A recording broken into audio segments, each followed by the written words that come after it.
I don't want to play as a victim here, No. or I don't want to pin this as I was this nice guy and everything, because I also wasn't. I was a worker. I was a driver. I would run through the walls. I wear your colors. I'm all in. Let's go. I'm the guy that if I tell you I'm going to do something, it's on me to make sure I deliver. So I'm not sitting here pinning myself, presenting myself as this angel. 100% I'm not the angel. But at the same time, I expect respect from anybody I do business with. I give everybody respect. Like the whole Anthony Weiner deal, we started off with giving respect, but the moment you cross that line. We're going to get there. I can't wait. But what I'm saying is the moment you cross that line, you're giving me permission to do what you're doing. Yeah. And then we have to play ball. Welcome to the Excellence Project. My name is Eric Worre.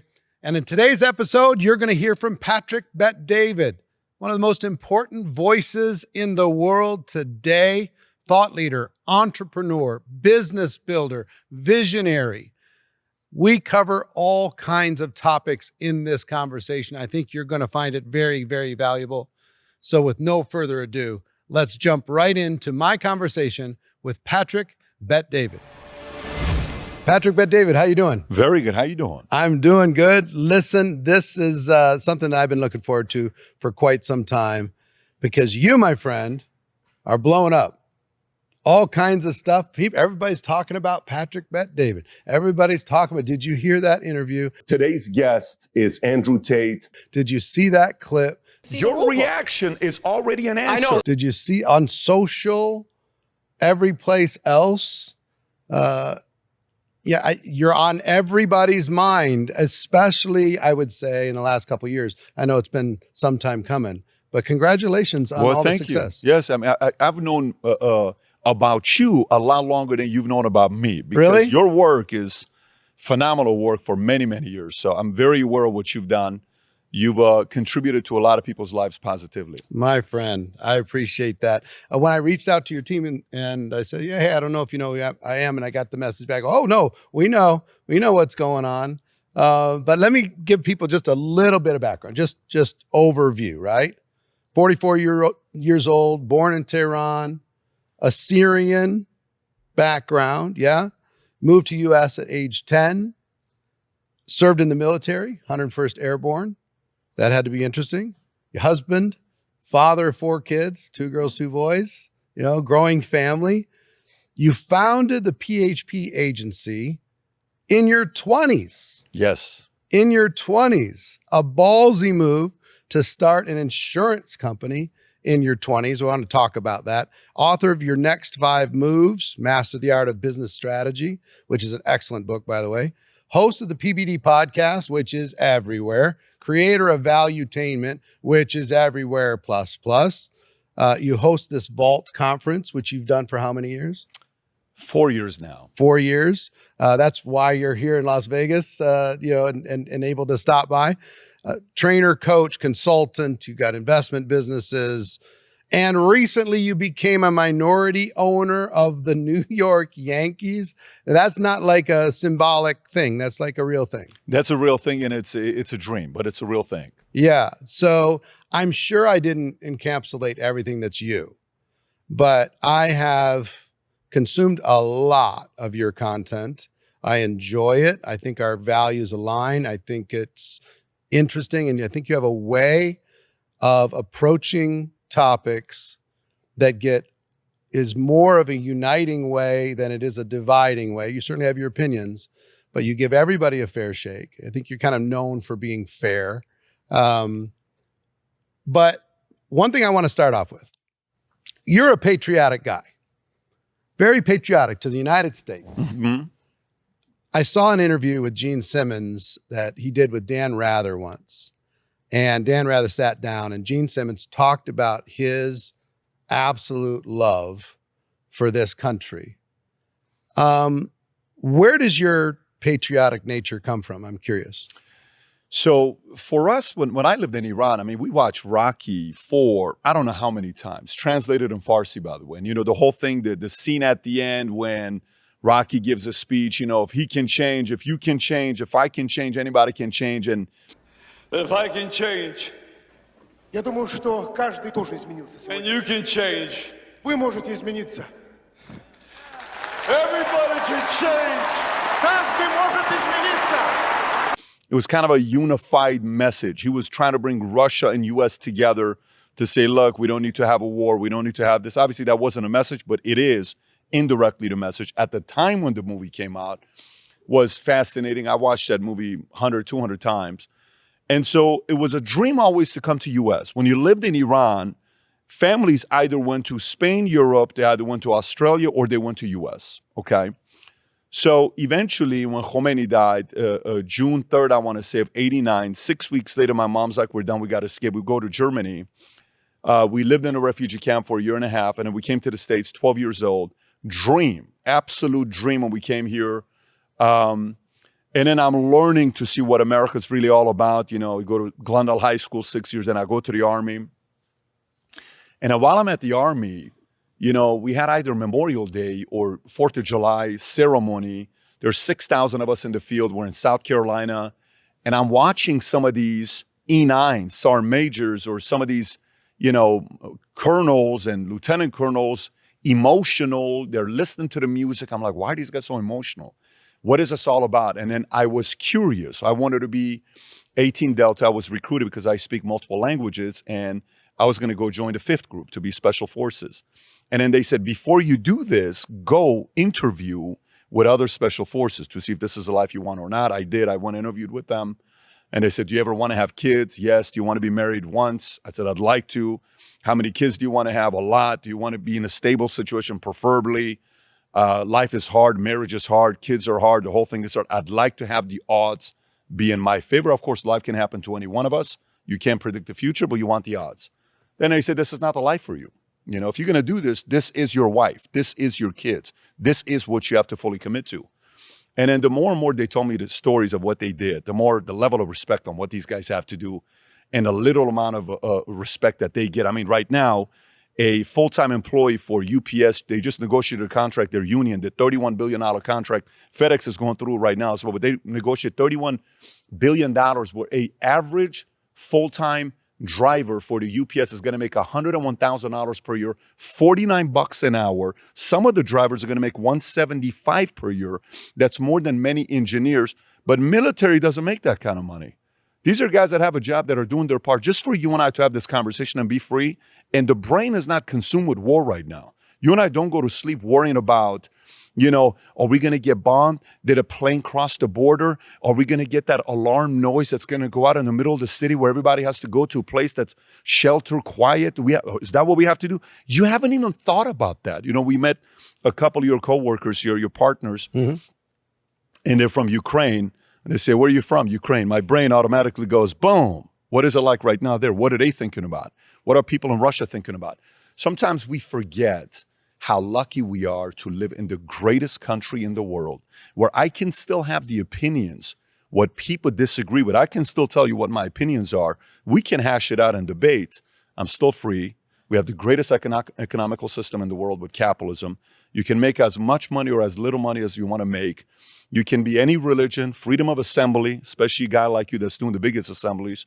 You know, we can go out there and, you know, live anywhere we want to do in the States. You want to live in a place that's politically on a different side, maybe on the left, go to California. You want to be on a side that you want to be left alone, maybe go to Tennessee or go to Florida or go to Texas. We have options. There's not another place in the world that gives us this kind of a climate than here. And the part that's the final thing I'll tell you with this is too often, you know, founder money. If you run a company and we're going to buy these lights, let's just say we're going to buy 20 of these lights. A founder is going to say, how much are all these lights if I want 20 of them? It's going to cost you $28,000. Okay, $28,000, yes. Perfect. Let me get back to you. Then you go back, then you go price it out with 3 other places, and then you find a place, exact same brand, exact same thing, packaging, everything for $22,700. Then you're going to call that guy, you're going to say, hey, I know you want to do 27, but XYZ is doing it 22.7. If you do less than 22.7, I'll buy it from you. I'm sorry, I can't do it. No problem. I'm going to buy it from XYZ, right? That's how a founder treats his money. And a founder who eventually finds people to become in leadership positions, he locks onto people who treat the company's money like their own money. But America today, they're using America's money today as if they made it. You didn't make this money. The founders made the money. We got them in debt. They were debt-free. They gave us a debt-free country. We've gotten into debt. So we got to do something about it. There's a mindset with America right now that the people that came before us, we're not supposed to make them proud. They owe us anything. They've done plenty for us. It's on us to make sure this country stays as the greatest country in the world. So the mindset, super grateful to be living here. I feel like I have to contribute, but we got to do our part to make sure this continues. To that interview that I saw with Gene Simmons, one of the things that struck me is he was coming in as a little boy in Ellis Island with his mother, just him and his mom, who didn't understand very much English. And she came from, she was a survivor of one of the concentration camps in, I think, Auschwitz. And they were swearing her in. And what got me, and it really got me when I watched the interview, you got to see it at some point, is they ask her to raise her hand and to swear in, and she didn't really understand. So she does this. And the official has compassion, almost starts crying. So, put your hand down. You don't ever have to do that again. Not in this country. Don't have to. I was like, okay, that gives some perspective. Powerful. So the interesting thing that I think that's happening today in this country is, yes, we have the freedom of speech, but we don't have freedom of consequences. And some people are determined to provide really, really heavy consequences for people who are speaking their mind. People are being targeted. People are being canceled. People are being shamed or maligned inside of our country. I think it's a very interesting and potentially dangerous time. It's the reason why I think your voice is one of the very important voices, to be able to kind of get some reason in between these different opinions. But one thing I find interesting about people who love United States, is they have an immigrant, I would say, either recent or an immigrant mentality, where they're grateful, they're appreciative, they're proud. They're the ones putting the flags out, out in front of their house. And sometimes the ones born here, raised here, they kind of feel entitled, and they almost like bashing their own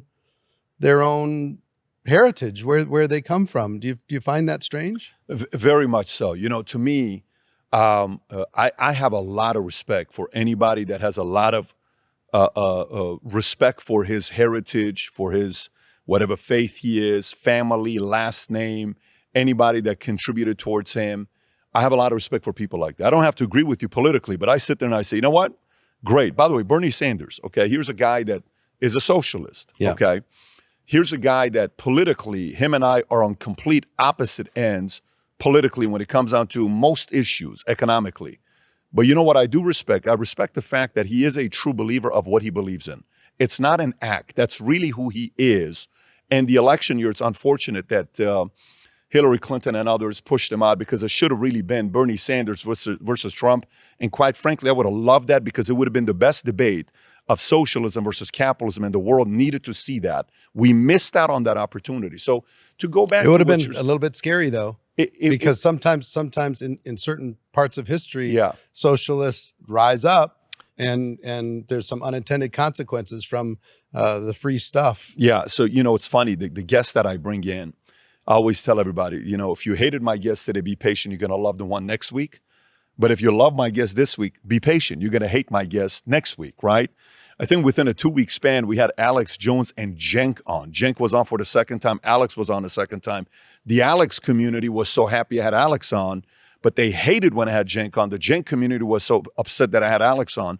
But I want to talk to both of these guys, because one of the things I've learned about dialogue and discourse is, we used to go to this underground meeting in LA a lot, where guys would come in and they would debate. It was in Malibu. It was a phenomenal setup, because guys would come from campaign managers from Clinton, and they would debate campaign managers from Bush.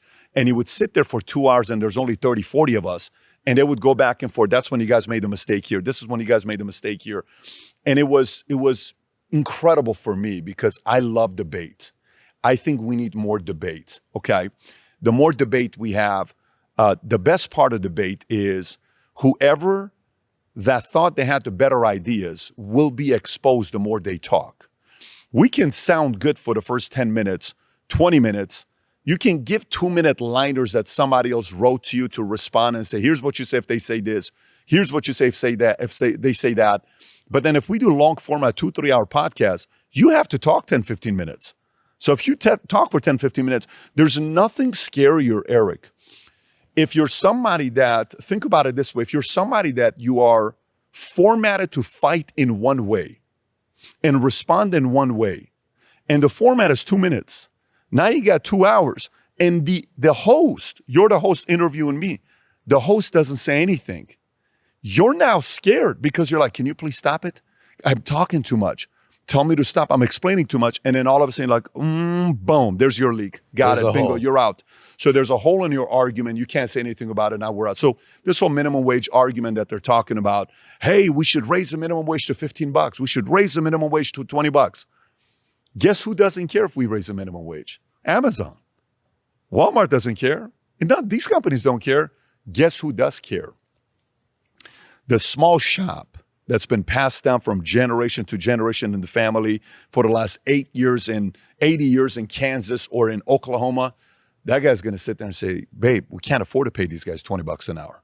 I can't do it. And Amazon says, you're not going to pay him $20 an hour? We'll pay him 20.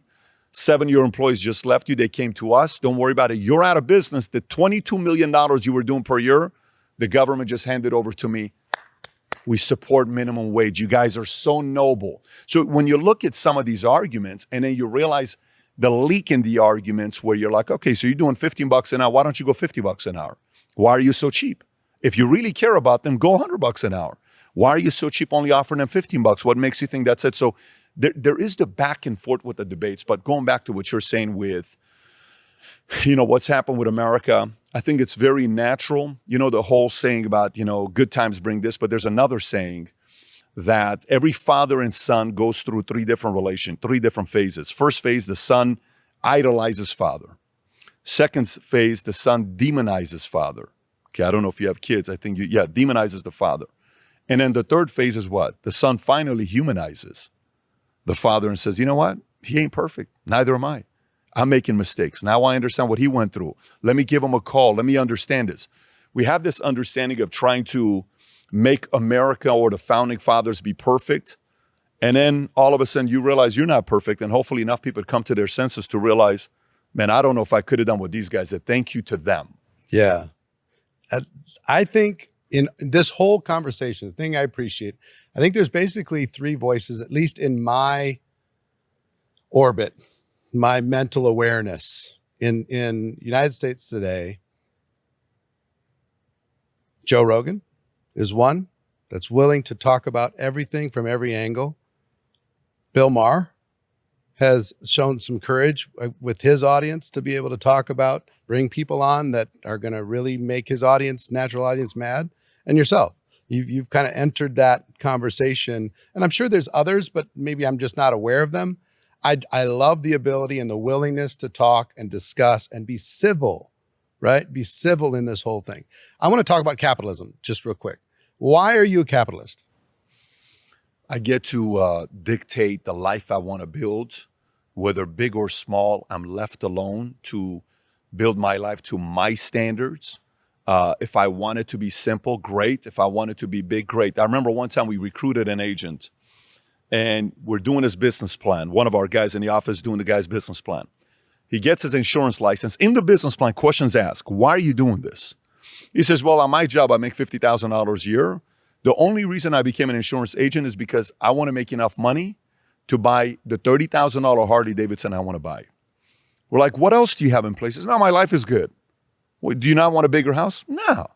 Do you not want to travel the world? I love America. Do you not want to have this? No, I just want to be able, with my current job, I can't buy that Harley. I want to get my insurance license so I can buy the Harley. No problem. We're trying to get this guy to be motivated. Now, here's the part. He comes out the gates, Eric. Out the gates. On fire, working, coachable, selling. 7 months later, he makes the $30,000. All of a sudden, he disappears. We call this guy. We're like, where are you? We don't see you here. You're not coming to training. You haven't done this. You haven't done that. He says, what do you mean? I did exactly what I told you I was going to do. What are you talking? He says, remember you asked me for my dream? The only reason I became an agent is because I wanted to buy that Harley. I never lied to you. I got the 30,000 and guess what? Thanks to you guys, I just bought my Harley. Okay. So we're sitting and we're like, this guy, how the hell does somebody stop after you buy a Harley? Don't you think there's bigger things in life? You know, do you not want the finer things in life? Do you not want to go eat at a place where the food is great, 3 Michelin stars, the nice clothes? Nope. I just wanted a Harley.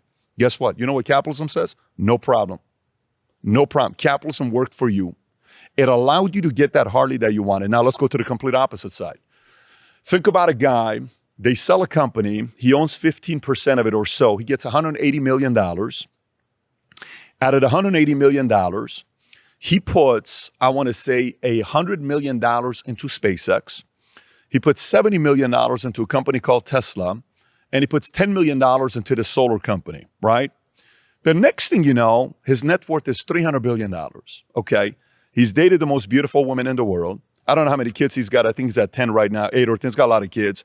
He's had dinner with everybody. He's met everybody. He's been an Iron Man. The movie Iron Man, played by Robert Downey Jr., there's a scene there because they're saying he's the real-life Iron Man. And some people could say, how much more money do you need to make?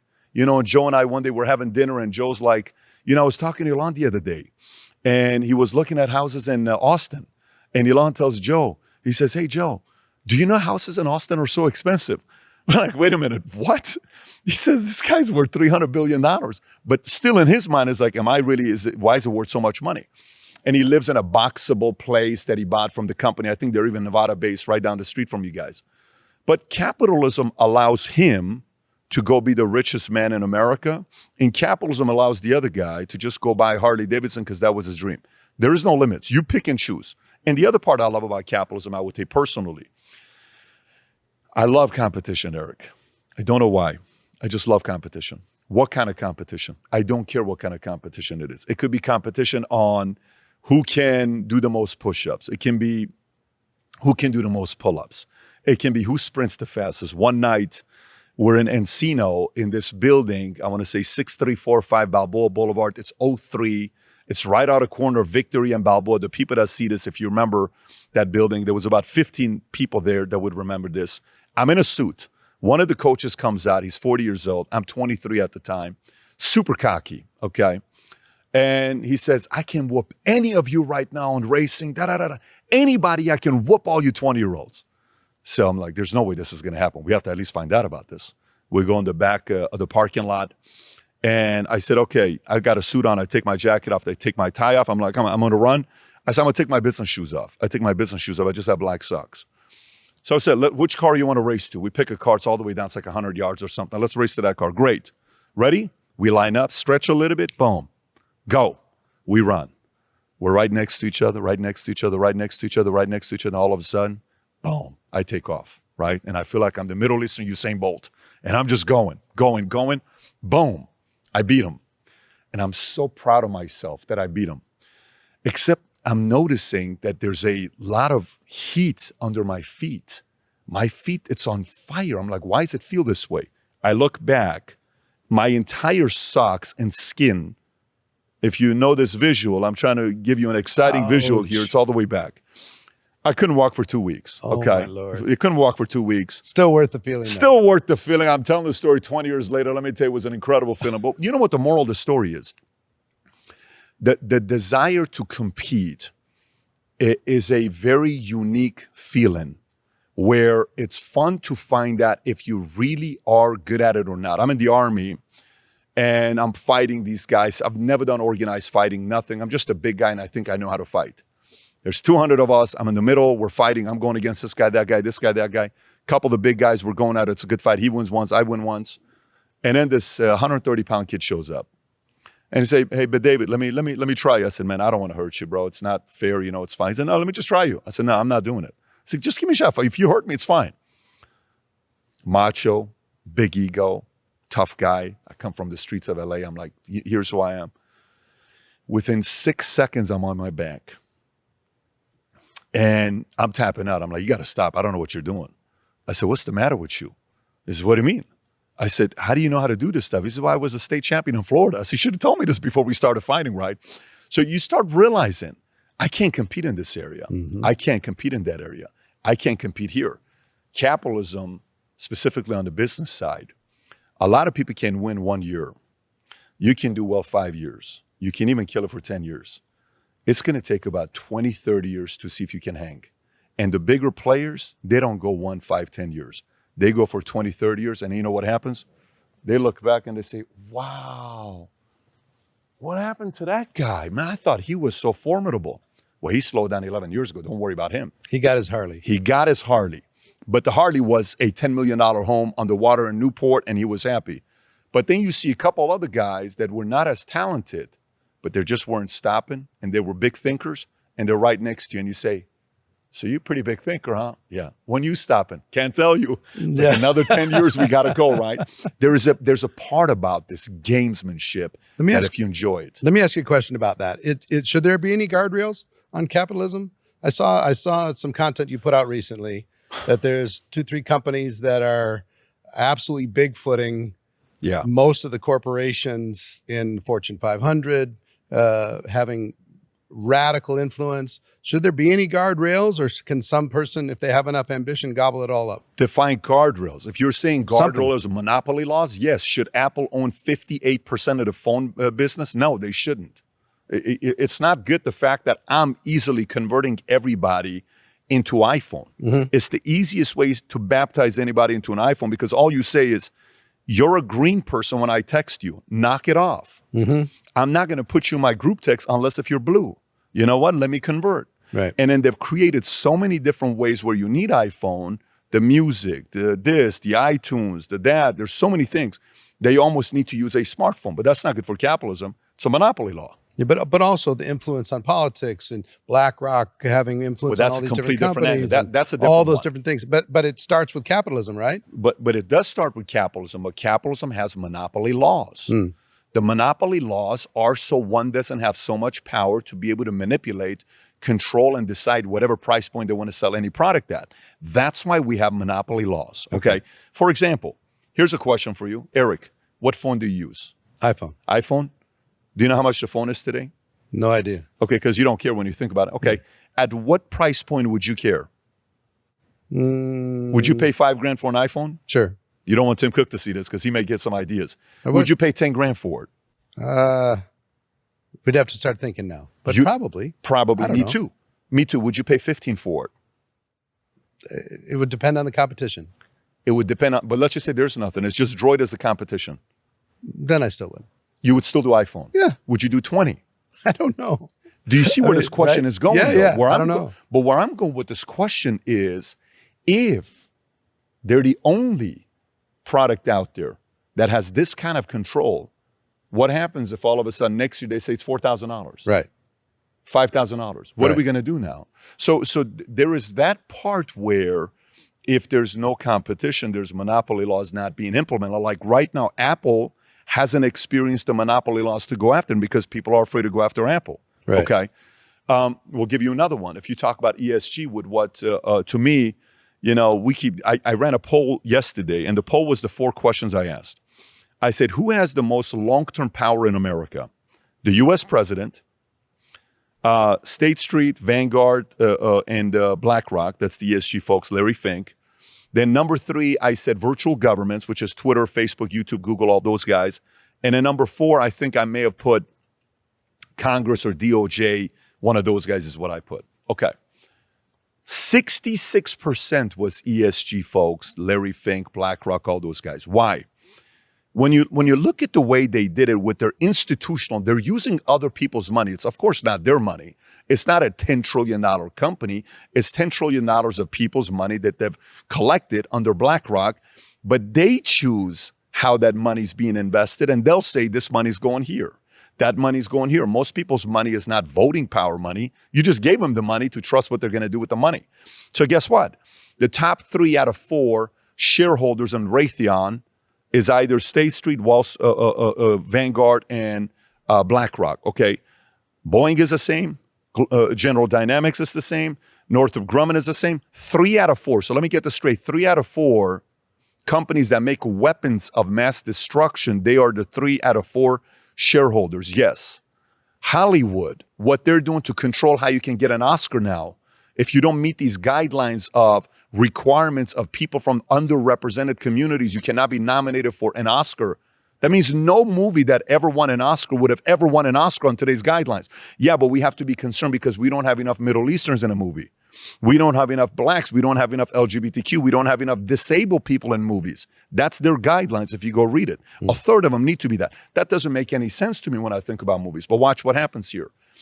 If we go that route and all of a sudden these guys' new story comes out talking about the fact that, Chase and BlackRock now got a $400 billion contract with Zelensky and Ukraine to rebuild Ukraine. What a beautiful thing. That was a beautiful war, wasn't it? You got a $400 billion contract to rebuild Ukraine.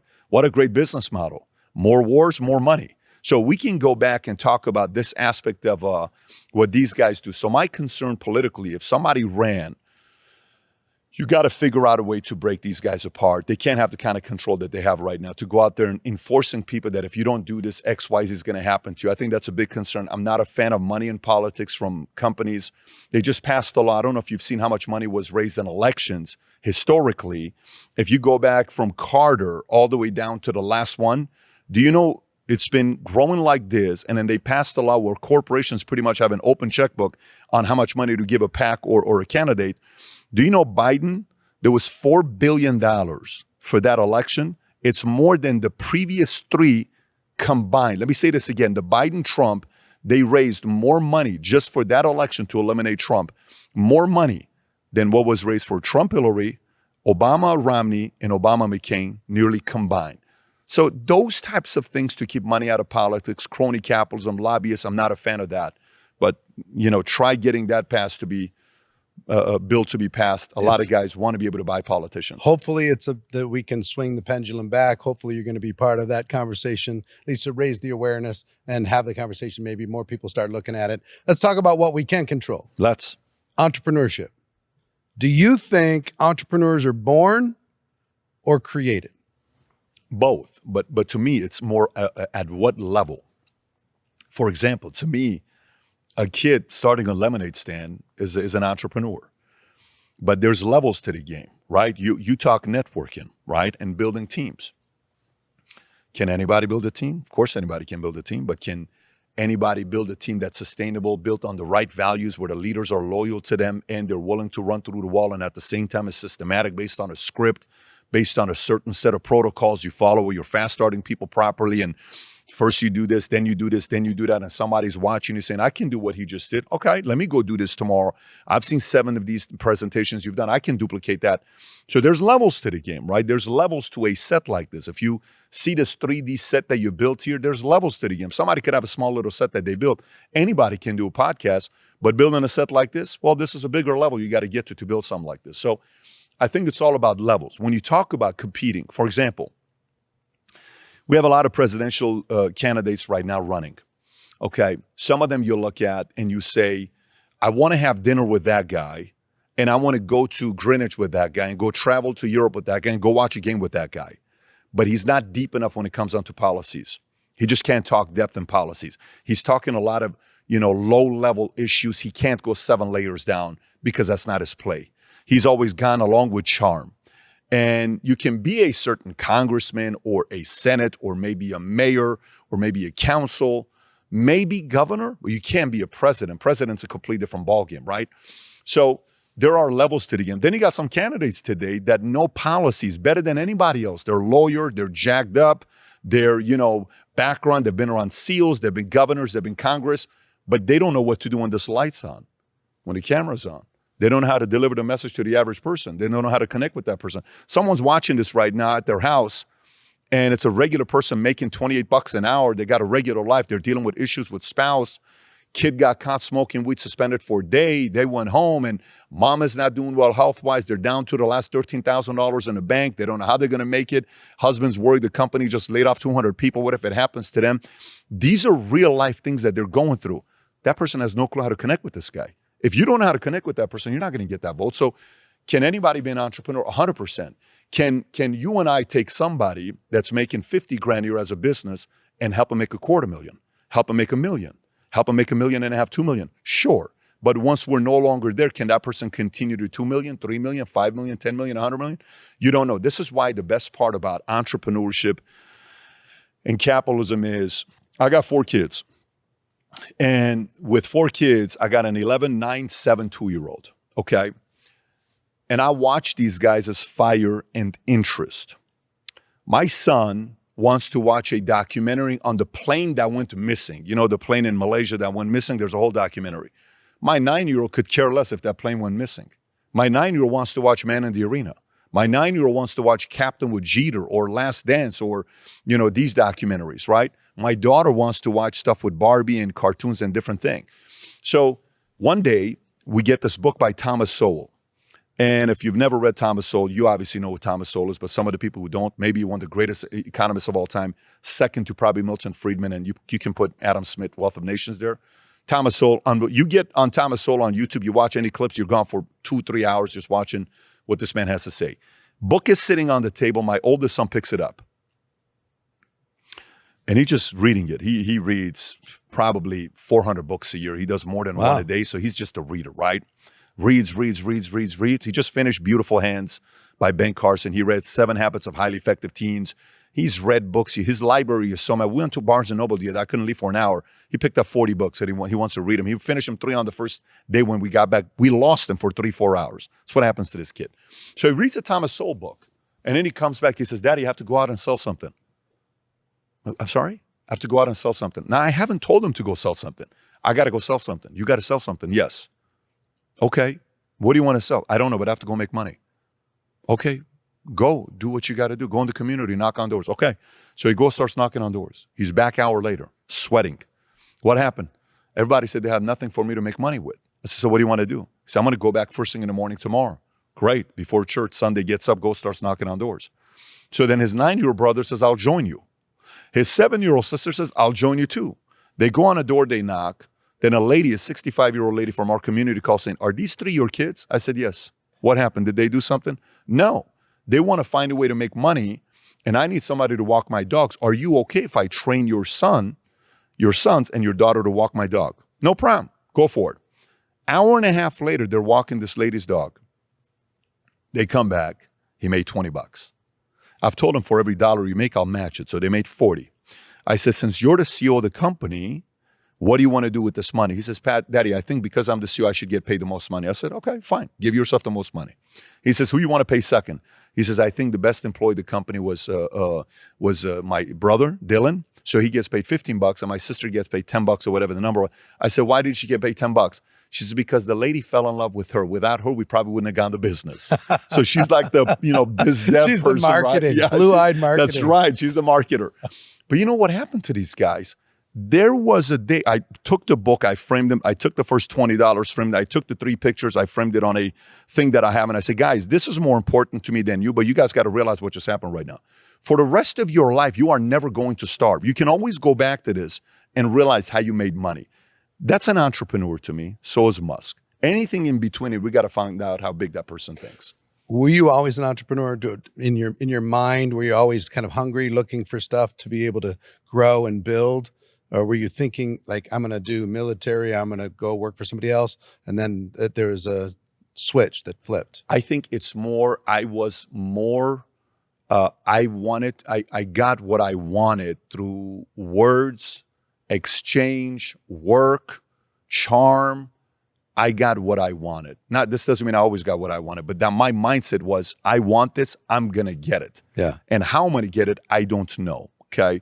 But I'm going to figure out a way to get this. So then in Germany at the refugee camp is when I had my first stint of entrepreneurship. And I said, wow, if I just made 249 marks recycling all these beer bottles for this local pool business owner, and I went and bought Super Mario Brothers 2 from Kaufhof, what's the limits? I can get anything I want. Right. So at 11 years old in Germany, I kind of realized you can really make some money one day. So you got connected ultimately to the insurance business. I did. And did you ever meet Art Williams? My last principle, almost everybody does almost everything you need to do to win. Almost everybody gets there. Almost everybody's over the hump. Almost everybody has it going. Almost is a way of life to almost everybody, but the winners, they do it. What do? They do whatever it takes to get the job done. They do it and do it and do it and do it until the job gets done. I never did. No, but you know, it's funny. I'm in Guatemala, and whether Art knows this or not, I've emailed. We wanted to interview him years ago, and then his assistant said, "Look, he can't because he's primary." Can I tell you a quick story? Yeah, please. So I had this company called the People's Network, TPN, in the 90s, which was personal development satellite television, before the internet. And I get a call one day. This is out of Dallas, Texas. I get a call and said, "Hi, this is Art Williams." I'm like This is what year? 97. Okay, so he sold the company for 6 years at this time. Yeah. He owns an NHL team at this time, I think. Yes. So he calls and says, hi, this is Art Williams. And I'm like, "Hi." He said, "I'd like to meet with you. You and your co-founder, can we meet? I'll fly in. I just want to talk." I'm like, "Absolutely. I'm honored." So he flies in, sits down. He said, "I'd like to come speak at one of your conferences. Is that okay?" And I said, "Of course, 100% it's okay. How much would you like to get paid?" He said, "I don't want to make anything." He said, I sold my company. I've been on the sidelines and I miss it. I miss talking to the people. I miss connecting. I miss sharing ideas. I miss, to just do it. Right. And so he comes to one of our events, Dallas, Texas, and he speaks. He crushes. He does 2 sessions for about 2 hours each, just tears the house down. Next morning, he gets a call from Citigroup and says, "We told you when we bought you, you're to sit on the sidelines. You're not allowed to do this stuff. We don't want it up. We don't want it out. We don't want you speaking." And the sadness in his face, Yeah. to be able to say, "Guys, I'm sorry."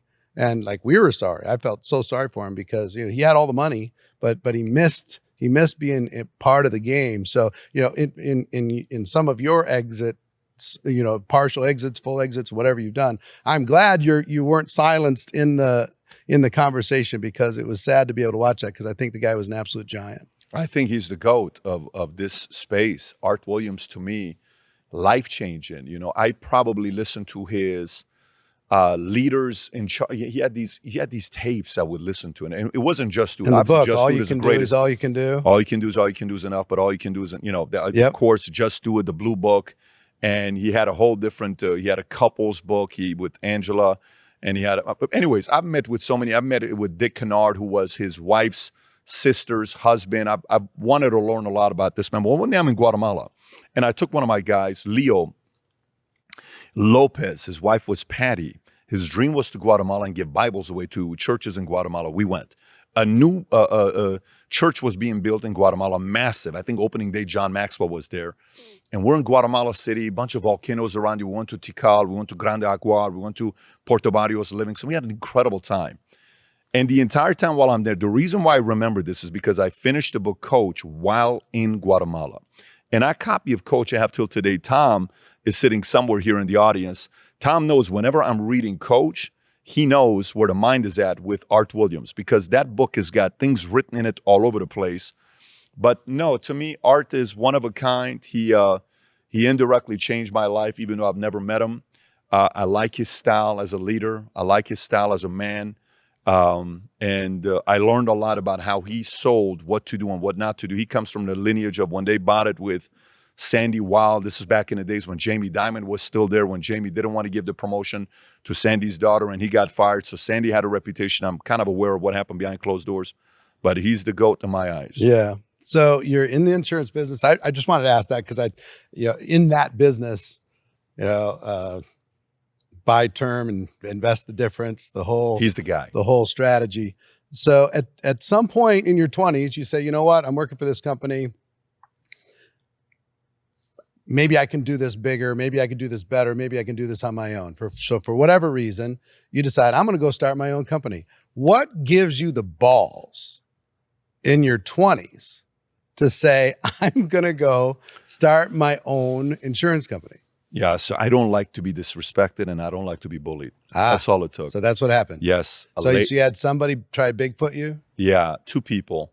And when that happened, I flew out to Atlanta and I sat around the room. I talked to all their lawyers and I told them what my decision was. They said, you'll never leave. We've had people give us threats like this many times. They're only doing this because they want people given to them or they want a big check. You're not going nowhere. You're the number one guy right now. The way you're growing, it's fast. You're not going to go anywhere. You're going to be fine.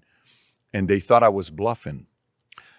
And there was another lady there who was an employee at home office. I wrote about her in Your Next 5 Moves, a lady named Susan. And she was disrespectful multiple times. I did not like the way she treated certain people. And then based on a couple conversations, I have a couple codes I follow as a man. We pray for 4 things as a family: courage, wisdom, tolerance, understanding. We choose to lead, respect, improve, and love. We feel in every situation you got to choose to lead.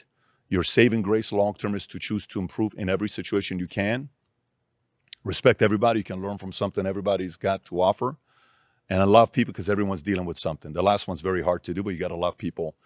But there's 2 other caveats there where never bully, but never allow anybody to bully you. And I'm just not going to, subscribe to them. When that happened, I had a meeting with a couple guys. One of the men there who I have a lot of respect for is a man named Rich. To be Rich is a class act of a human being. Him, his wife, he doesn't know this, but he impacted me a lot as a man on what kind of a man I wanted to be. There's a lot of people that have very good friendships with, but once that happened, there was a couple meetings where everybody was saying they're going to leave. We're at this one meeting in Diamond Bar, and a bunch of, we're going to go start this, and we're going to go start that. And I'm like, okay, so what are we going to do? And then another meeting at this Islands restaurant in Porter Ranch with this other guy that I love, this guy. He's like, I'm about to leave. I'm about to do this. And then we ended up leaving and starting our company. Within 30 days, we got sued. A 400-page lawsuit came from them. And the person the person who sued me ended up being on our board 3 years later. I can't tell you how similar our stories are. Yeah. So it's so crazy. The betrayals, the bullies, all that stuff. But golden handcuffs, all that. But you know what? Here's the part. I don't want to play as a victim here, No. or I don't want to pin this as I was this nice guy and everything, because I also wasn't. I was a worker. I was a driver. I would run through the walls. I wear your colors. I'm all in. Let's go. I'm the guy that if I tell you I'm going to do something, it's on me to make sure I deliver. So I'm not sitting here pinning myself, presenting myself as this angel. 100% I'm not the angel. But at the same time, I expect respect from anybody I do business with. I give everybody respect. Like the whole Anthony Weiner deal, we started off with giving respect, but the moment you cross that line. We're going to get there. I can't wait. But what I'm saying is the moment you cross that line, you're giving me permission to do what you're doing. Yeah. And then we have to play ball. So yeah. The interesting thing, I think that the respect thing's a really, really big deal, but most people don't have the courage to say, okay, I'm not going to allow somebody to disrespect me, and I'm going to go do something about it. And most people don't have the risk tolerance. Marina and myself have a very high risk tolerance in what we do. Most people would not take the swings that we've taken. And I'm sure you had to take some big swings in order to be able to go where you needed to go. But I think it's part of entrepreneurship to start. It's part of the entrepreneurship to grow. So you start this company. I want to just ask you some questions about what you've noticed over the course of the years now, because this is now 15 years or so. What have you learned about building teams? What have I noticed about building teams? So home office, sales, or any kind of team. Let's keep it field. Okay, from fair this enough. Point of view. Okay, point of view? So to me, what I've noticed. Okay, I had an office in Granada Hills where 99% of my team were single. I was 24, 25 years old, so I'm dealing with a bunch of single people. Every Sunday, I would come into the office and I would walk in on a couple, in their teens, 20s, 19, 22. Not quite Wolf of Wall Street. No, they're not quite Wolf of Wall Street where we're throwing, people against certain things. But no, not like that, but it was pretty wild. And one day I had a meeting. Everybody talks about this legendary meeting. I'm 25 years old, 26 years old. And I hold an emergency meeting. The room is packed. 100 people are in the room. And I said, guys, if you're under 25 years old, get out. And they said, excuse me? If you're under 25 years old, get out. The only way you can stay here if you're under 25 is if you're married. If you're married and you have a kid, you can stick around. If you don't, get out. So one guy screams from the back, what a hypocrite you are. You're 25, 26 yourself, and you're not married, and you don't have kids. How could you tell us that? I said, get out. So the next guy said, who do you think you are? you're 20 years old, get out. So I'm keep doing this. Everybody get out. And they're thinking I'm kidding. So one guy finally says, F you, out. Fantastic. So he out. He got 8 people to follow him. And I said, you know, I'm not playing this game anymore, guys. You guys are not here to work. You're here to hook up with each other. I got a vision. I'm not playing with you guys. Get out. So eventually around 20 people stuck around, okay? One of the guys that stuck around, his name was George Palaio. George Palaio is here with us today. He's going to have at the convention tonight, tomorrow, probably 2,500 people at this event. George's business is probably, if he sold it today, I don't know, I'm going to say anywhere between $8 to $12 million today. He's worth $15 million. He's 36 years old. He just turned 36 end of July. He just turned 37. He's 37 end of July. Okay.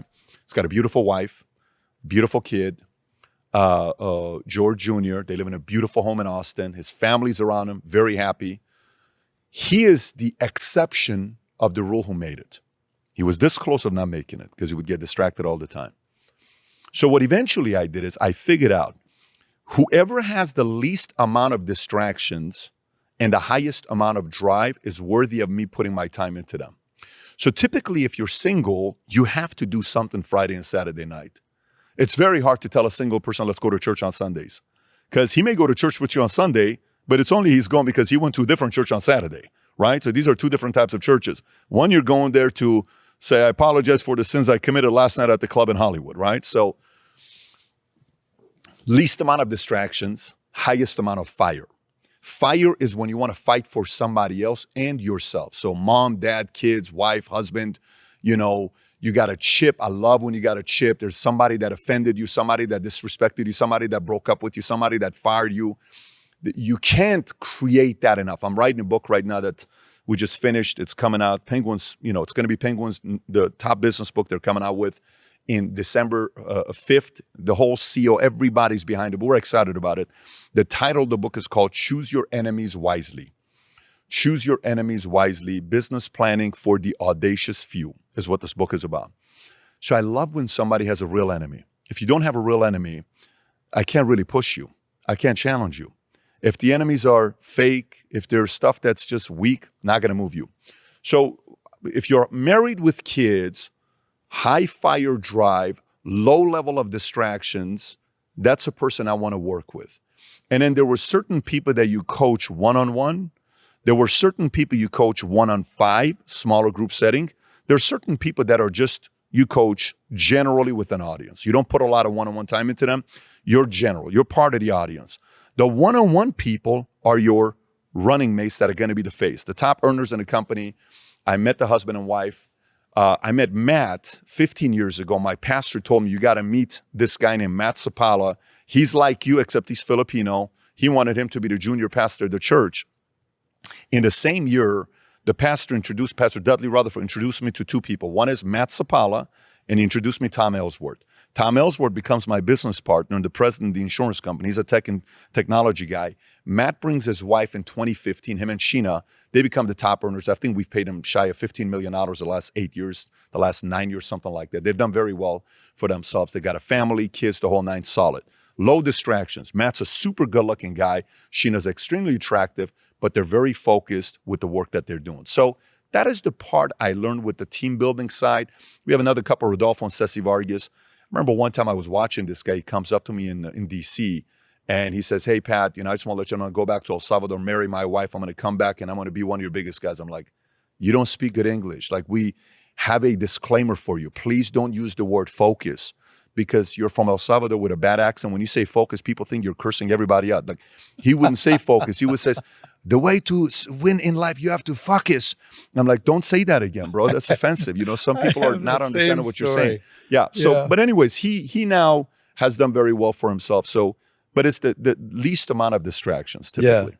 There's what I've learned the 35 years now I've been working with people inside of team building is you're looking for 3 attributes to work with somebody. They need to be willing, they need to be coachable, they need to be hungry, and they have to be all 3.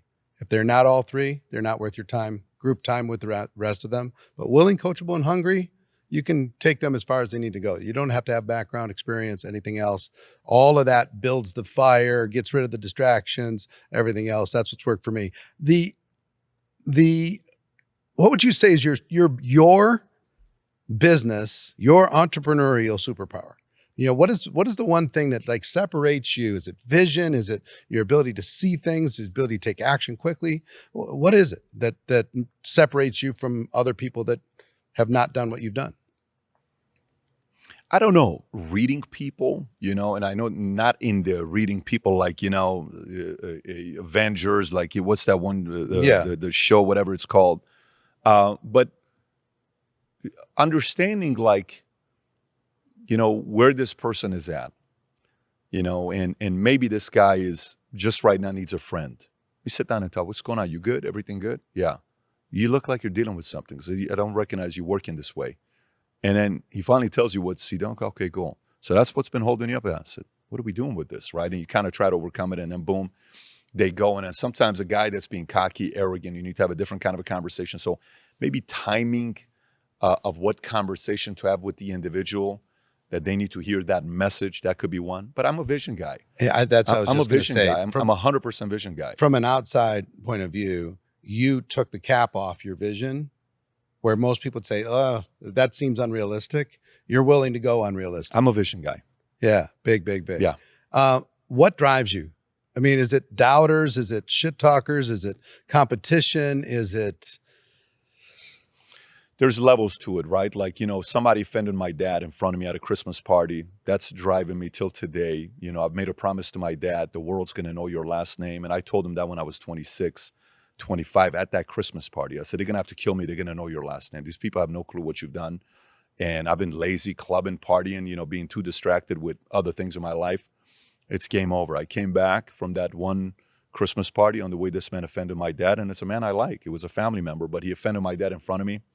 Doesn't sit well with me. And I said, game over. And that person's kids, they have all these fancy degrees. And I'm like the kid that wasn't supposed to do anything with his life. And it was over with from there. So that's that part. But I would say what drives me, history drives me a lot. I don't know why, but to me, what happened to Iran doesn't sit well with me. What happened with the Syrians, they don't have a country today, doesn't sit well with me. What happens with Armenia when they're getting bullied, Azerbaijan, Turkey, doesn't sit well with me. Back to the bully and disrespect again. It doesn't sit well with me. I think God chooses certain people to stand up for others. It just doesn't sit well with me. I like to have respect be part of the game, and I'm a fair guy, but I don't know why God's put this fire in my belly. It's not. I'm literally like this from the second I wake up till the second I go to sleep. Our meeting went last night till God. You know how it is when you run. You got to go figure out all this stuff. So. But that part is real. Got it. So you could have chosen a lot of different marketing models for your company when you started in your 20s, but you chose a network marketing model for distribution. Why did you choose that model? What do you like about it? Great question. So when I was at Bally's, I worked at Bally Total Fitness. I loved their sales system. So I used what Bally's gave me with the sales system. Incredible sales system from Tom Hopkins. It was a Tom Hopkins model, which I'm sure you're very familiar with. Tie downs, this, that. Tom, I think, he's such an undervalued guy because it's legend. A duplicatable, absolute legend, what he did in Chatsworth. And I lived in Chatsworth. He sold 360 homes in a year. So I like what I learned from Bally's. Morgan Stanley, Dean Woodard, what I learned was fascinating was how to size people up. When we went to Morgan Stanley's training, I got started there the day before 9/11. So I'm supposed to go to New York, World Trade Center. Obviously, the tragic event happened, so they sent us to San Francisco at the Mark Hopkins Hotel. I was teamed up with a guy named Glenn Hopkins. And Glenn Hopkins was a guy who was, I want to say he was married to Stifler's mom. I don't know if you know the movie American Pie. Really? Yeah, real life, like he's the Jennifer actress. Coolidge? I think that was his wife. And wow. So he comes to Morgan Stanley, and by the way, this guy was suave. Like so we're sitting at a coffee shop in San Francisco. He says, hey, Patrick, we're going to play a game. I want you to play along with me. I said, what's the game, Glenn? Each person's going to walk in. I want you to guess their net worth and how much money they make. I said, how do I do that? He said, well, I just wanted you to play this game. So a guy walks in. I see, yeah, that guy's poor as hell. He's got some flip-flops on, shorts, ripped shirt. This guy's broke. Yeah, okay, so that guy's worth a lot of money. The watch he's got on is $220,000. Those flip-flops are $1,200. The shorts are $2,000. This guy's a money guy. Give me a second. He gets up and he goes and introduces himself. Hi, just wanted to compliment your Patek Philippe watch. What a beautiful watch you have. Da da da da da. But what do you do for a living? How'd you make your money? Great choice for fashion. I respect it. And then he exchanged number. Then he comes and sits back down. All right, next person. This person made his money from an exit. Next person comes in. Oh, this guy's fully rich. Look at his suit. Look at the shoes. Nope, that guy's broke. Those shoes are DSW shoes. Those shoes are from this place. That's a 3-day suit broker. Look how many strings are hanging out. That's a $99 suit at best. This guy's barely trying to make it. Maybe he's got 20 grand in the bank, right? And it was interesting just to learn how to size people up, what you got on, what you're putting together. Be careful to prejudge. Well, you don't want to prejudge, but in a way, it was kind of like, know who you're talking to. And Morgan kind of taught me more the customer service, customer experience, the relation side that they did. And it was phenomenal. Then I went to WFG. And in WFG, at this point, I had some experience with networking with a couple companies in Newport Beach. And I had a lot of fun with these companies. But I'll never do this again. So then I brought a little bit of everything together. So why did I choose this model? Because if I have to buy the lead, this is the cheapest model of not having to buy the lead. I don't have to advertise. I'm paying 1099. You get to make as much money as you get. I don't have to pay you W-2. Like right now, the consulting firm I'm not running 1099. It's a different model, but it worked for insurance. So, we combined some of the comp structures from these 3-4 different companies I was a part of. And then obviously the rest is history. After being involved in it for a while, what would you like to see it improve? What are ways that this model can improve in order to be able to take a more prominent place in the world when it comes to distribution of products and services? So nowadays, when I have friends who are 40 plus that are afraid to date girls, and I ask them, I said, so what are you afraid of? And like, Pat, you don't even know what you're talking about. You haven't been single for 15 years. I said, okay, fair. But what are you afraid of? He says, you don't have a clue how many times this girl's been on Tinder and met like 40 different guys. I'm like, wow, I never thought about it before. That's a fair concern. You don't know if she's been on every one of these apps and she's done this, she's done that, she's done this.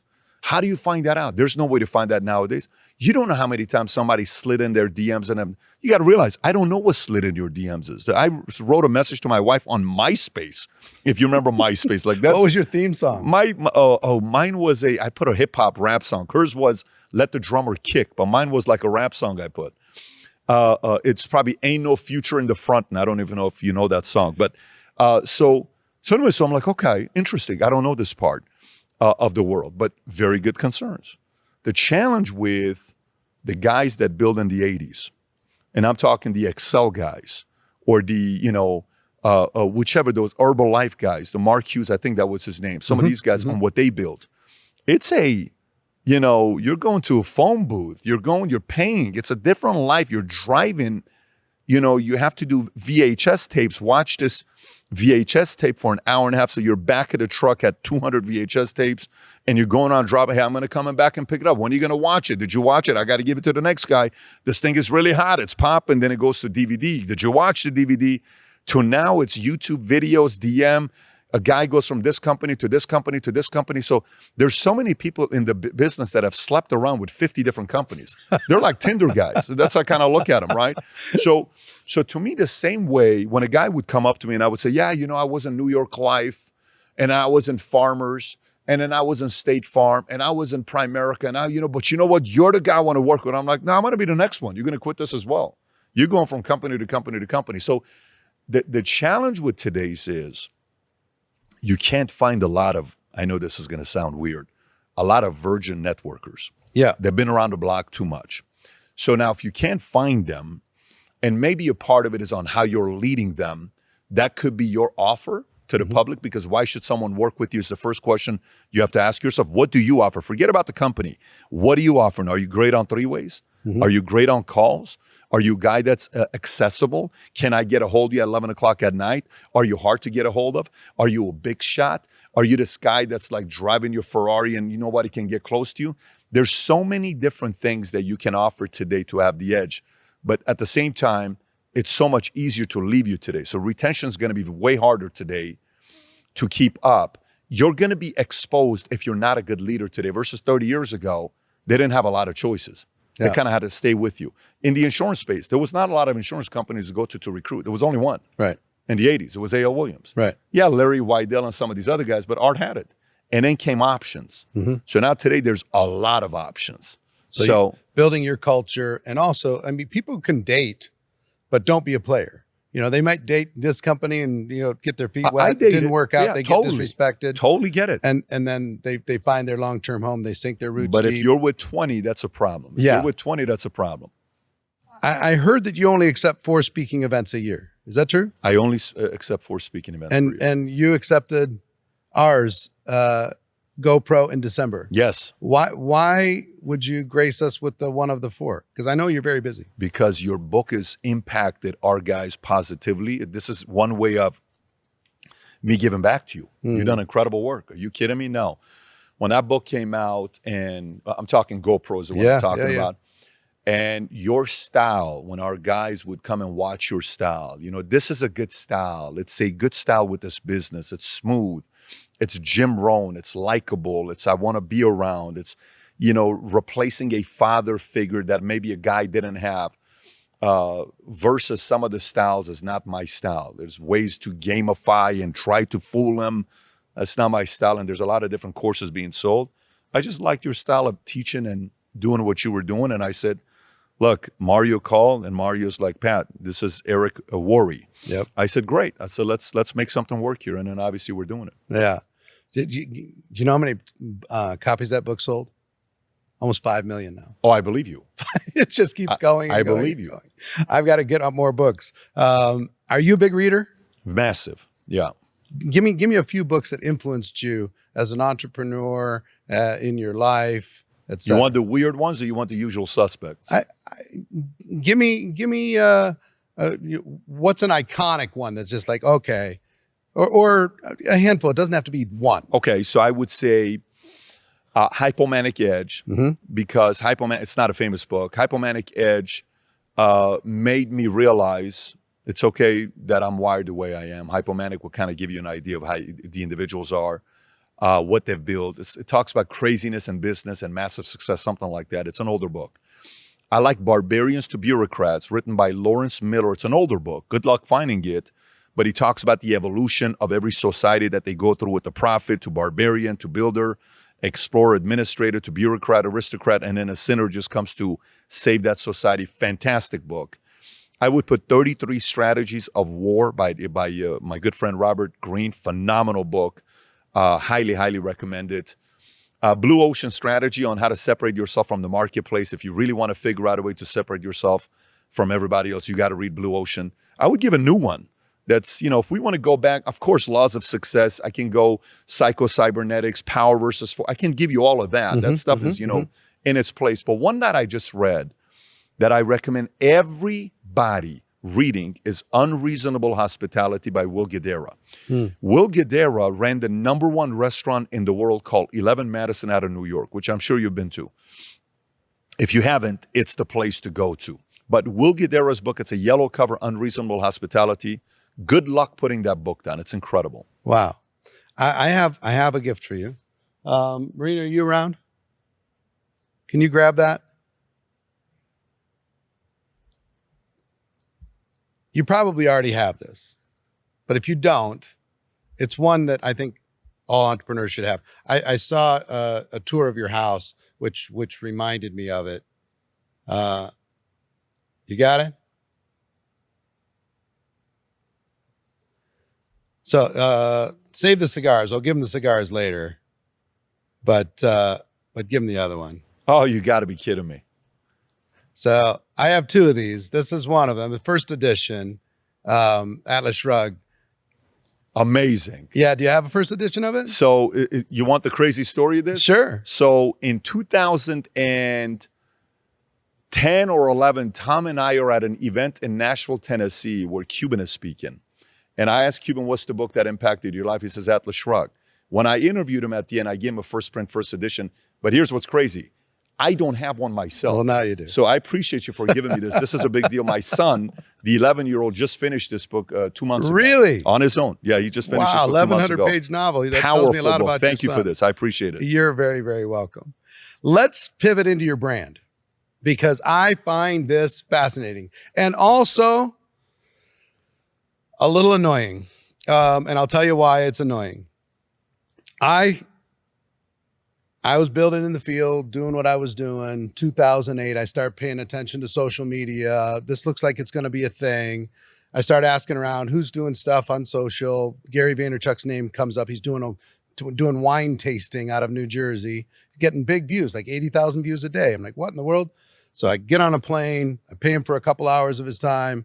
I pick his brain and say, all right, I'm going to start this. I'm going to create Network Marketing Pro a month later, like you've done in your brand. So I start March of 2009 and I just start putting out videos, no agenda. I just start putting out videos, made a huge mistake. Instead of going on YouTube, I put it on Vidler because that was a platform back then that he was using. So over that's built all of this, just putting out content. And then I realize how small I've been playing. I've been playing small because in putting out content, oh, you put out 200 pieces of content a year. Congratulations, pat on the head. Yeah, I'm ahead of my peers. I'm doing more than other people are doing. And then you come along, you flex a little. When you really got on my radar when it came to a voice was when you talked about Joe Rogan's Spotify deal. I remember that you're sitting in front of a monitor talking about the value of that deal. Like, I like this guy's voice. Who is this guy? What's going on with this? So, but then you said, all right, if this works on a little scale, I'm going to do it on a big scale. And several people have kind of made me mad competitively, not in a I want to beat you way. Of course. But you're everywhere. You're prolific. You're very efficient with your team. You have a huge, huge vision. And I would say from an outsider, here's what I think you're known for. Fairness. So long as people are respectful. Fairness. Straight shooter. Very good at debate. If a person's going to sit down with you, they better be prepared.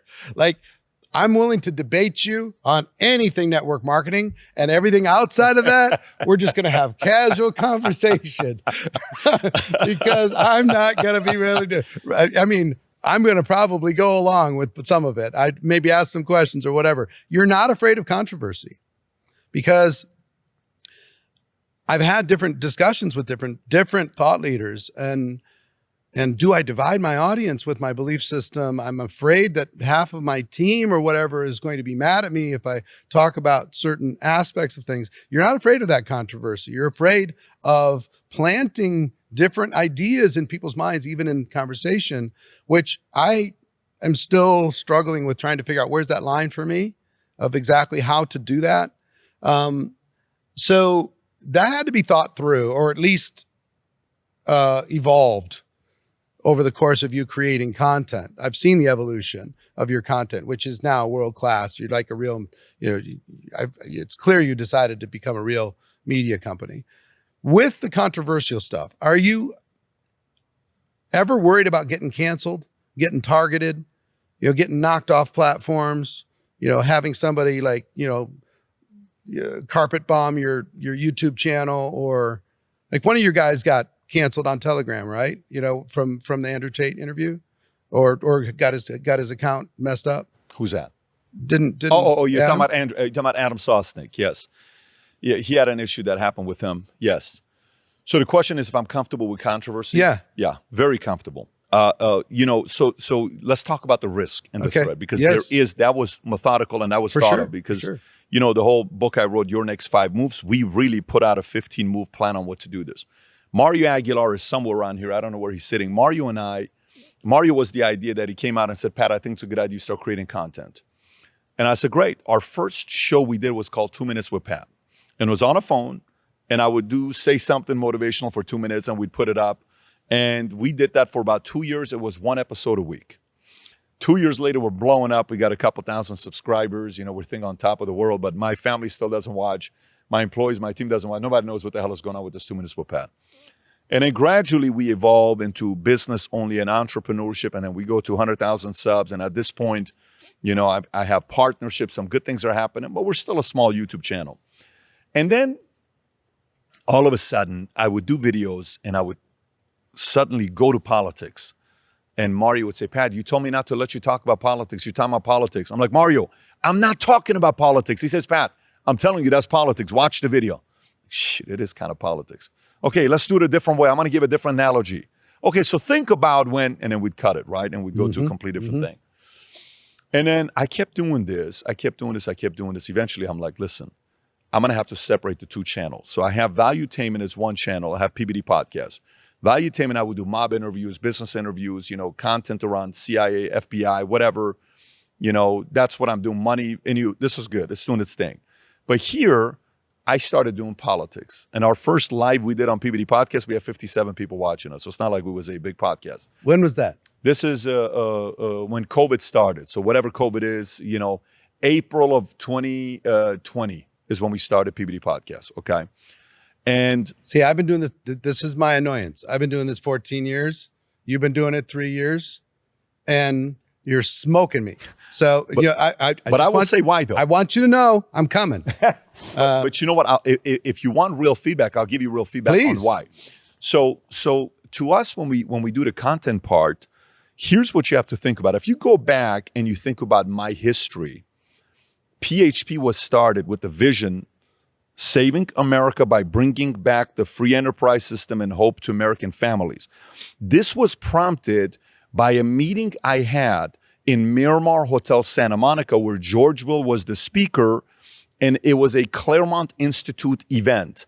4 months later, I put an event together at JW Marriott, July 15th of 2009. I'm dressed like George Washington. My wife is dressed as Lady Liberty. Another guy is dressed as Lincoln. We got a 40-foot Mount Rushmore. I got the pictures on my phone. We got all this. I had Ronald Reagan's son speak. I had Dudley Rutherford speak on Star Spangled Banner. I had Larry Greenfield speak on capitalism. So I've already exposed myself to that messaging behind closed doors since 2009. I started a radio show with KRLA, Salem Radio, KKLA, called Saving America Doing the Impossible in 2010. When I was endorsed by some of these guys, my San Francisco office shut down overnight, just so you know. So I risked a lot and I lost some money by this part. But bring it to today. Today is the following. So take different brands, take different talents. And here's what you'll notice. You'll notice, boom, spike, and then almost everybody has the drop after the spike. So here, what do people do when they're here? That's what we have to be interested in when we're here. Everyone's going to flatline at some point. You're going to have your growth, and then boom, you're going to have that. Okay. You have to recreate yourself. What the audience is trying to tell you is, I already know who you are. I don't need any more videos to know who you are. I got you. I know who you are.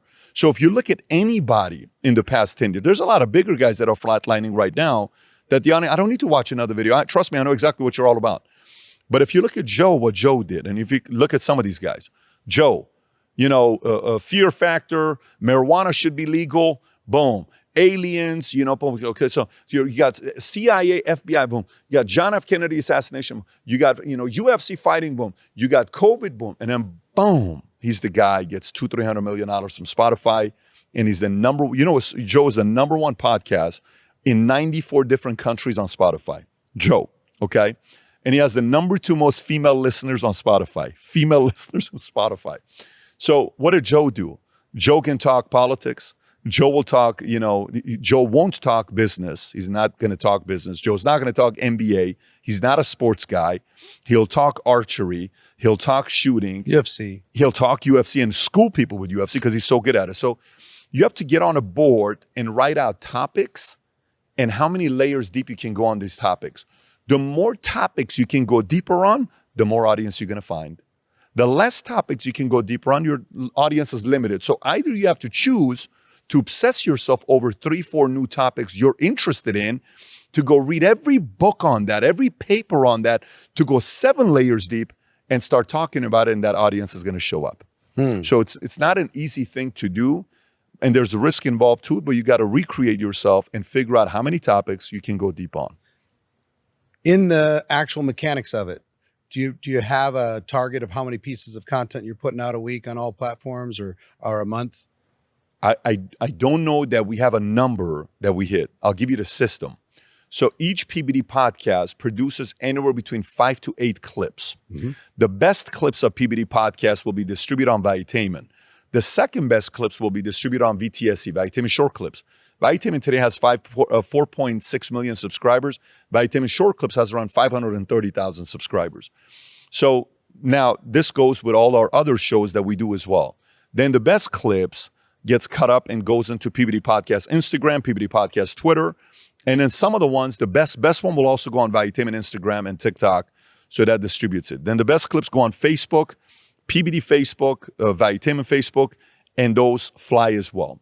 And we're about to announce in the next probably month or 2 months, we're signing 7 people that they're bringing their show to us. Some of these guys are very big names that you would know about, that they're bringing their show to us, because what we built a distribution machine is what we have. Once you have the distribution machine, you can go into audiences that others cannot get into. Well, here's the reason why I ask it. One, I admire what you built. I admire the vision of it, and watch my smoke. I'm gonna flex pretty hard. The second thing is the quantity as well as quality. Quality's good. Interesting takes on things, different takes on things is what's causing it to be shareable, liked, commented, loved, hated, all of that stuff. You're bringing in other people's audiences. Being on Joe Rogan twice, interviewing Andrew and Tristan Tate twice in the middle of the storm, a lot of courage. I know that they are very appreciative of your friendship, and very interesting because, I mean, it changed a lot of people's opinions on what was happening in the meme world versus what was happening in the real world. Tucker Carlson making an offer for $100 million. I wish he would have accepted. It would have been interesting to have him working with you, and who knows what's going to happen in the long term. Presidential candidates, RFK Jr. just did Vivek, a big town hall with that. Watch that. Others coming, I'm sure. I think you're going to get them all. Current events, thought leaders on both sides, fair. One I have to ask you about that was recent, that was interesting and probably memorable and viral for people is Anthony Weiner came on your podcast and pissed you off at some point. There was some disrespect that showed up somewhere, and then you guys went at it. I remember listening to it. Marina's sitting on the other side of the room reading a book. She's like, what is going on over there? What happened in that conversation? It's interesting. So here's our MO. We'll have a debrief meeting in the morning, and we'll say, look, guys, this guy's going to take you one or two places. If he comes in here being disrespectful, we got to play ball. Right. And if you get in the mud wrestling with the pig, you got to be ready for it. I'm ready. I can go there, no problem. I'll play ball. I'll have fun with you. But we'll give you the benefit of the doubt of being respectful. He walks in, and the first thing he does is he puts his hand out to me, and he says, what's your name? Yeah. Okay. So, of course, a guy like him connected to Huma, Clinton, you're not a dummy. You know exactly who it is before you flew out because your publicist told you who you were coming to meet with, but you have to use that. It's just a flex. It's a flex to say, what's your name? Right. So then I said, Patrick. He says, would you like to go by Patrick or Pat? I said, you pick and choose, all good. And he starts talking nonstop disrespect pre-shoot. And I just wanted that. I was hoping for that because that makes for better TV. Right. And it's more fun for me too because I like a good Let's fight. go. And then we started. It was and game then on. from there it was, Use any dirty words or anything you can like that. use No, whatever say words you I'm just want. saying We're live. Okay, guys, Got let's, Got if it. you're here, Am I inappropriate dressed? I realized I wasn't. Anthony, we're live, buddy. So Oh, sorry, champ. if you guys were here the last 5 minutes, you would have really enjoyed what just happened here last 5 minutes. And then eventually at the end, he apologizes. Look, it's my fault. I shouldn't have done that. I said, listen, you don't need to apologize. You're choosing to apologize. Just saying, I didn't ask you to apologize. Because he asked me to apologize 50 times on one of the clips I showed. You know which one I'm talking about. But yeah, to me, there's a part of this that you gotta itch to want to do it. You gotta fiend it. You gotta want to do this kind of stuff. It's got to be fun to you, and it is to us. But week prior to that, we had Jeffrey Toobin in, and you know who Jeffrey Toobin is, right? You don't want him on these Zooms because he sometimes forgets to turn the Zoom off, right? Jeffrey Toobin, that's what he's known for. But do you know how that podcast went? Incredible. Yeah. We were like, what a cool guy. Right. So you know what? Listen, absolute massive screw up. But you know what? At one point in the first 30 minutes, we're talking about the whole Zoom thing. And I said, look, guys, I think let's transition into other topics. He says, no, I want to keep talking about this. And he's obviously joking about the Right. fact that he's embarrassed. But you walked away saying, fair enough. Right. I have good experiences with you. But, you know, Wiener proved why people don't like or trust him. Yeah. Interesting. So here's my big question. I saw somewhere that your vision is to build a huge media campus housing 2,000 employees all around creating a media company and content. Is that accurate? Absolutely. That's going to happen? We're going to build one of the biggest media companies in the world, and we're going to build one of the most respected, reputable consulting firms in America and the world. Our consulting firm right now is growing rapidly, and we have a model that's working with the clients we represent, whether it's helping you raise money, whether it's helping you find a C-suite executive, whether it's a conflict between you and your business partner you're having, mediation, whether it's your benefits program for your employees or your compensation structure for your salesperson or technology or your pitch deck to be ready to go pitch to people in Greenwich. We specialize in all of that. It's what we do today. So our consulting firm is going to grow. But David Consulting is doing great for itself. Media company is growing. We're recruiting talent. Our product development, we launched an app. I don't know if you're familiar with Minect. Yeah. Okay, so Minect is my lawyer and I had a call 7 years ago. We had a 7-minute call. He charged me for 30 minutes. I was furious. I called him up. I said, hey, why are you charging me for 30 minutes? This was a 7-minute call. He said, minutes roll up. I said, what are you worth by the minute? He says, nobody charges by the minute. I said, one day I'm going to launch a product that I get to pay people by the minute. So that's the whole thing. Do you have a minute to connect?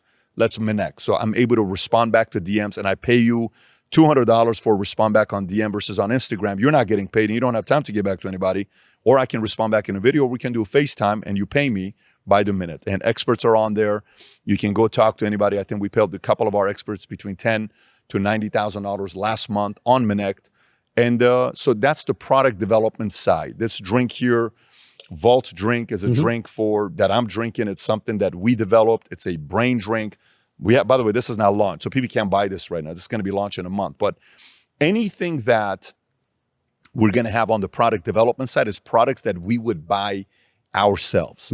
You know, if it's not a product that we use ourselves or consume ourselves, we're not going to do. But yeah, as far as a media company goes, it'll be one of the biggest media companies in the world. An interesting thing happened, I think, literally in the last 12 months. I think you've seen it too. The decentralization of information, you know, big media's done, in my opinion. I think it's all been decentralized. People are going to get it where they're going to get it. They're going to find the voices that they trust. They're going to lean into those voices.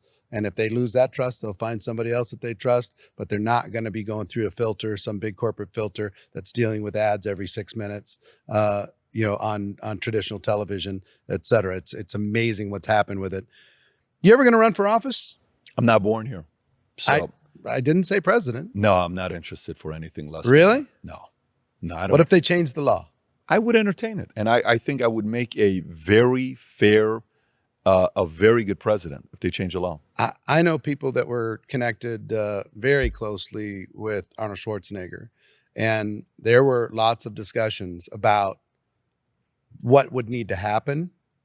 And there is a path. And I'm sure you know people as well. There is a path for that to happen. I view a future where that's not necessarily going to need to be a requirement, because I think if you're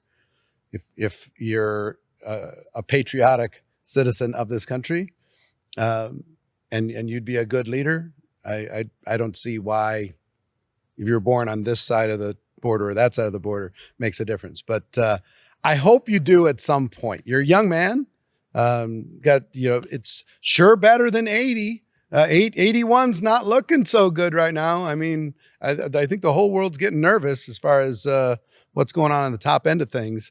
But that would be interesting for me. I want to ask you a question that's one of my favorite questions to ask people that I admire. As we go through our life, there's a million decisions that lead us to where we are, that led us to this conversation today. Right, left, yes, no, you know, good decisions, bad decisions, try and make more good than bad. But then there's a handful of defining moments. like major defining moments? You're usually at emotional times, or sometimes you don't know that they were a defining moment until years later. You say, you know what? If I would have said no there, or if I would have been in a bad mood in that spot, when I'm sharing this with you, can you think of a defining moment that happened to you and how it helped to shape you? There's a lot of them, but the other day I was having a conversation with my 9-year-old son. I said, Dylan, can you imagine if you and I never met? And he says, no. I said, there was many chances for you and I to never meet. He says, what do you mean, Daddy? I said, if I didn't go to Las Vegas, June or July of 2002, and I don't go to Thomas Mack Center and sit all the way in the back where Lou Holtz is speaking, and my girlfriend is sitting next to me, and two of my friends are sitting next to me, and this girl is sitting to my right named Jennifer, who is now your mother, I would have never met you. My wife and I yesterday were flying over here from Fort Lauderdale, and she's saying, I can't imagine life not meeting Brooklyn. Brooklyn is our fourth. And Brooklyn is the wisest out of the four because she loves me more than anybody else in the family. She's very wise. And she's fun. She's energetic. She's animated. She makes all these faces. She's funny. Everybody loves her. I can't imagine that, right? If that meeting never happens, my wife and I go into a meeting and a guy named Fernando says, hey, Pat, you won't believe who's in the audience today. Who? Pocahontas is here, because my wife had hair all the way down to her lower back. I used to go to church because I was afraid. I was convinced God answered prayers through other people. A famous poet, Iranian poet, Hafiz, one time says, God speaks through a flute, and the flute is like human beings. He speaks through us. Sometimes like you hear a message. So I wouldn't miss church on Sundays because I'm like, I've been praying for something. Who's going to answer? Bingo. That's what I need. I would never miss sales. Like I never miss sales training, ever. I've never missed the sales training because to me it was like, someone's going to answer a question to me here today. So I've had many different defining moments. To me, is going to a couple events, is being offended, is heartbroken, it's losing everything, being in debt $49,000, back to the recruiting station at 22, 23 years old, about to go back into the Army to do 20 years because I knew I was going to end up, knowing a career path for the military. Or the day I went to the fire state, the local fire station in Granada Hills off of Balboa, right across from Ralph's. It was right next to a tire shop. And I said, I want to be a firefighter. They said, fill out the application. Right now we have a 5-year freeze and it's on freeze year number 2. And I'm like, man, but I'd be one hell of a firefighter, but sir, we're not hiring firefighters right now. I'm like, dude, I just got out of the Army. I'm a great candidate. Trust me. He says, I'm telling you, it's a freeze, but in 3 years it'll open up, we'll hire you. When they called me back to be a firefighter, I was already making $100,000. What if I become a firefighter that day? Life is very, very interesting, right, on what happens with it. So this is why part of it, you gotta trust in the man upstairs, even when sometimes something doesn't work out. There's a plan behind it. I drove past the building that I really want to buy. I really want to buy this building. It's $30 million. It's perfect for everything we want. I want this building. To tell you, I have driven into this building that I can't drive into. I've driven into this building by myself 40 times. That's a small number. But you know what I said when I drove past this building? I said, listen, I want this building. You know this already. So if you're making this hard on me, I don't like it. But if you know something I don't know on why I shouldn't own this building, I trust it. God, the only thing I ask of you is to hurry up and close the chapter so I don't think about it anymore. It's my only request from you. If you're leaving it open, you're telling me there's a chance, right? Kind of like the Jim Carrey. So for me, it's seizing on those opportunities. The night when I went to sleep, September 23rd of 2009, and I didn't know if I was going to start PHP because my partner backed out the last day. And he's like, no, I'm not going to do it yet. I'm going to come in 90 days. And I wake my wife up at 3:30 and I said, babe, listen, we're doing the company. I'm resigning today. We're going to start the company. Or the day I come back where we're down to the last $10,000 in the bank. My wife just had a miscarriage with our first baby and I don't have anything going on. We're in this apartment complex. I'm outside walking, listening to my iPod. I'm listening to my song, Foreigner, I Want to Know What Love Is, because I'm an 80s guy. So I'm listening to this on repeat and I'm talking to God. We're having a big argument. And then boom, next week we get a $100,000 bonus check from AIG and we make it. Eric, I can tell you 100 stories why we should be out of business. I'm telling you right now, I can tell you 100 stories why we should be out of business. I don't know what I'd be. I'd figure out a way to make money, but it wouldn't be the kind of money I have today. It'd be a whole different kind of money that I have today. So yes, there's a lot of them.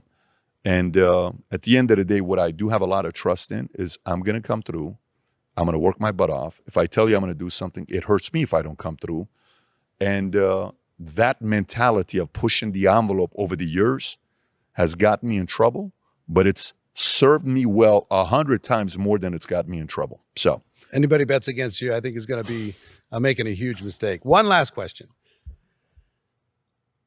Who would you like to interview that you haven't interviewed yet? Who is the people that you admire, you think is interesting, the world needs to hear the story through your lens? But these are weird names, though. I don't care. I want to talk to Maduro. I want to talk to Jimmy Carter, because I'm in U.S. because of Jimmy Carter. What he did with the Shah when he went there December 31st, giving a toast with the Shah, 1977, and then you create the revolution and Kissinger doesn't come to save, and you allow Iran to fall because the 25-year contract of the oil deal that you guys signed in 1954 is coming up. Why'd you do that? Like, what was the motive behind it? I want to talk to those guys. I want to talk to Putin. I want to talk to Clintons. I want to talk to Bill and Hillary. I want to sit down and talk to those guys. I'm more interested in talking to them than I'm about talking about Obama's. Of course, any presidential candidate, everything that's going on, I'm interested in. I want to talk to Ted Turner. Unfortunately, he's not doing well, or else we'd be sitting down with him. But it's weird personalities, certain things that's going on politically. At this phase of my life, I'm just very interested in politics, and you're kind of like Joe. Whatever's interesting to you is who you want to talk to. No question about it. You can pay Joe all the money in the world. He's not going to have you on. Yeah. But if he's interested in your story, he will DM you. You don't need to DM Joe. Right. He'll get a hold of you. Yeah. Well, Patrick, Bet David, I want to thank you for your vision, for your example, for your voice, for bringing a conversation to the world that the world needs at a pretty important time. I do think that this is a tipping point of sorts, and we need a voice in between all the division that's happening to be able to help others understand other people's points of view. So that, your support for network marketing, your support for what I've done over the years, your support for your company and all of that stuff. I want to thank you for all of it. And thanks for sitting down with us and sharing your ideas. Anytime. Thanks for having me on. So that's my conversation with Patrick Bet David. I hope you got value from it. All the things that we referenced are in the show notes. If you got value, do me a favor. Make sure you're subscribing wherever you are watching or listening to this particular interview. Make sure you share it with somebody else. Help us spread the word. Go out there, make your life amazing, and I'll see you next time.